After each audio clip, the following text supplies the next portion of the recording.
Assalamualaikum warahmatullahi wabarakatuh. Alhamdulillahirrabbilalamin. Wabihi nasta'in ala umuri dunya waddin. Assalatu wassalamu ala asyrafil anbiya'i wal mursalin Sayyidina wa maulana Muhammadin wa ala alihi wa ashabihi ajma'in, amma ba'du. Marilah anak-anak semua, sebelum kita memulai pembelajaran, alangkah baiknya kita berdoa bersama-sama dan kita mulai pembelajaran pada hari ini dengan mengucapkan basmalah. Bismillahirrahmanirrahim. Ya, baik anak-anak semua, pastikan kalian telah mengisi absen terlebih dahulu agar itu sebagai tanda kalian telah mengikuti pembelajaran pada hari ini. Nah, anak-anak semua, gimana kabar kalian nih pada saat ini? Semoga kita selalu diberikan oleh Allah Subhanahu wa taala kemudahan, kelancaran, serta kepahaman untuk mencerna pembelajaran kita pada hari ini. Amin amin ya rabbal alamin. Anak-anak semua, masih ingatkah pembelajaran terdahulu yang mana kita pelajari pertemuan-pertemuan sebelumnya, yaitu tentang jalur masuknya Islam di Indonesia, strategi dakwah Islam di Indonesia, dan fase perkembangan Islam di Indonesia. Harus tetap diingat. Yang mana ada yang ingat bahwa jalur masuknya Islam di Indonesia itu dengan berbagai cara, dengan berbagai strategi. Yang pertama, lewat perdagangan, pernikahan atau perkawinan, kemudian pendidikan, tasawuf, politik, dan kesenian budaya. Harus tetap diingat. Nah, pada pertemuan kali ini kita sudah memasuki bab 2 tentang peran Wali Songo di Indonesia. Lebih rincinya kita akan membahas tentang biografi Wali Songo.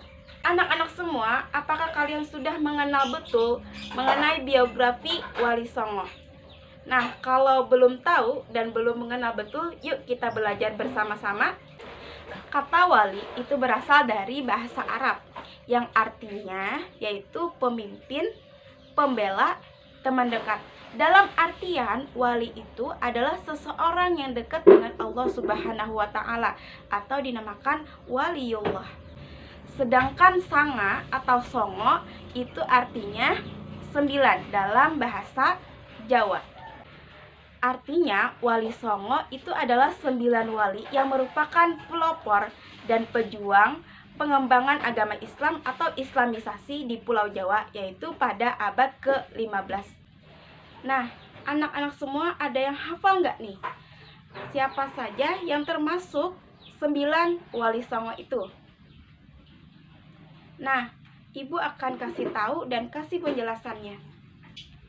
Nah, dari ke-9 Wali Songo tersebut, yang termasuk ke-9-nya ialah Maulana Malik Ibrahim atau dinamakan Sunan Gresik, Sunan Ampel, Sunan Bonang, Sunan Giri, Sunan Derajat, Sunan Kalijaga, Sunan Kudus, Sunan Muria, dan yang terakhir Sunan Gunung Jati. Itulah tadi ke-9 Wali Songo.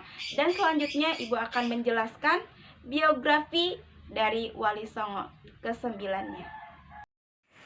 Nah, kita memasuki penjelasannya. Setelah ini Ibu akan menampilkan foto-foto dan biografi para Wali Songo. Wali Songo yang akan kita bahas yang pertama yaitu Sunan Gresik. Nah, selain dikenal dengan nama Maulana Malik Ibrahim, Sunan Gresik juga dikenal dengan nama Maulana Maghribi atau Syekh Maghribi, karena beliau diduga berasal dari wilayah Maghribi atau Afrika Utara. Beliau merupakan guru para wali. Sunan Gresik termasuk orang pertama yang masuk ke Pulau Jawa dan berasal dari keluarga muslim yang taat belajar agama Islam sejak kecil. Baik, Sunan kedua yaitu Sunan Ampel. Sunan Ampel atau yang memiliki nama asli Raden Rahmat. Beliau ini memulai dakwahnya dari sebuah pesantren yang didirikan di Ampel, Denta, yaitu dekat kota Surabaya. Karena beliau dikenal sebagai pembina pondok pesantren pertama di Jawa Timur. Nah, di antara murid-murid dari Sunan Ampel yakni Sunan Giri, Sunan Bonang, Sunan Derajat. Nah, anak-anak semua, kita memasuki Sunan yang ketiga, yaitu Sunan Giri. Sunan Giri bernama asli Raden Paku. Beliau adalah putra Maulana Ishak. Beliau ditugaskan oleh Sunan Ampel untuk menyiarkan agama Islam di Belambangan. Nah, Sunan Giri ini pernah belajar di pesantren Ampel Denta. Lalu setelah dewasa, beliau melakukan perjalanan haji bersama Sunan Bonang. Nah, kita memasuki Sunan selanjutnya, yaitu Sunan Bonang. Sunan Bonang menyebarkan agama Islam dengan metode akulturasi dengan kebudayaan masyarakat Jawa yang menggemari wayang dan musik gamelan.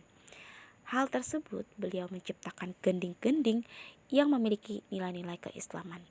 Setiap bait-bait lagunya diselingi dengan ucapan 2 kalimat syahadat, sehingga masuk gamelan yang mengiringinya kini dikenal dengan sekaten. Baiklah anak-anak semua, selanjutnya yaitu Sunan Kalijaga. Nah, Sunan Kalijaga atau Raden Said lahir pada tahun 1450 di Tuban. Ayah beliau ialah Tumenggung Wilatikta Bupati Tuban. Strategi dakwah Sunan Kalijaga amat terkenal melalui seni dan budaya. Baiklah anak-anak semua, kita memasuki Sunan Gunung Jati. Sunan Gunung Jati mempunyai sebuah nama asli, Syarif Hidayatullah. Beliau lahir pada tahun 1448 di Kairo, Mesir. Nah, ia adalah putra Sultan Hud dan pernah menjadi pangeran untuk penerus Raja Mesir, menggantikan ayahnya. Tetapi ia menolak dan memutuskan untuk menyebarkan ajaran Islam dengan ibunya di wilayah Jawa. Strategi dakwah yang dilakukan oleh Sunan Gunung Jati adalah dengan menguatkan kedudukan politik. Ia menjalin hubungan dengan tokoh-tokoh berpengaruh di Cirebon, Banten, dan Demak. Baiklah, Sunan selanjutnya yaitu Sunan Derajat. Sunan Derajat memiliki nama asli Raden Kasim atau Syarifuddin. Beliau lahir pada tahun 1470 dan beliau juga merupakan putra bungsu Sunan Ampel dengan Nyai Ageng Manila. Wilayah dakwahnya berada di Paciran, Lamongan.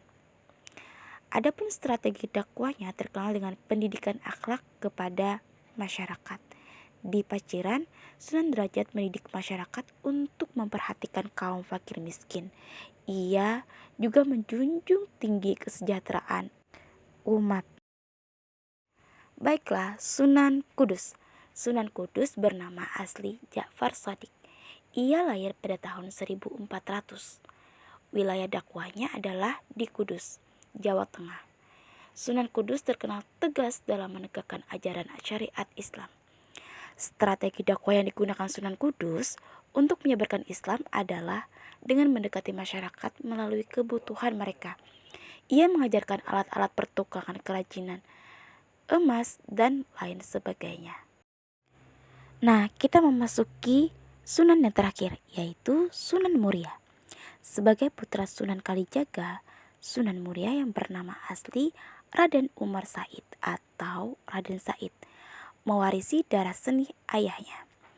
Ia lahir pada tahun 1450 dan dianggap sebagai sunan termuda di antara para wali songo lainnya.